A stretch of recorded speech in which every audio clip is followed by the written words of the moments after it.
Այդ ֆիլմում նախ չկա պատասխանատվության հարց, այսինքն վերջի ով էր դրա քաղաքական պատասխանատուն։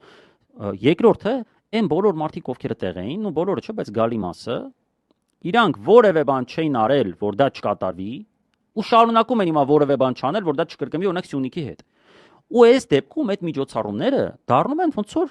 ինքնանպատակ հուզմունքի գեղարվեստական երեկոներ։ Ոնց ենք ասենք նայում ցեղասպանության մասին ինչ որ բան։ Հասկանում ես, ասենք մենք այդտեղ չենք կարել որևէ բան փոխենք, որովհետև դա 10 տարի առաջ էր։ Հիմա այս դեպքով դու գալիս ես ու հուզվում ես, երբ նայում ես թե Արցախցի կինը ոնց է պատմում, որ ինքը կորցրել է տուն-տեղ եւ այլն, բայց դու մի անգամ մի քայլ չես արել, որ Նիկոլից ազատվենք։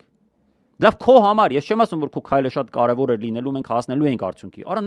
նենց հակասական զգացումն է, ինձ ջղայնությունն է որ նայում, որովհետև նայում եմ այդ մարդիկ եկել են, մի մասին ճանաչում եմ անձամբ։ Գիտեմ որ կոնֆորմիստ են, այս իրանց տակ մտած ընդհանուր առմամբ կամ իրանց արվեստի գծով կամ իրանց ընդհանուր կոնֆորմիզմով,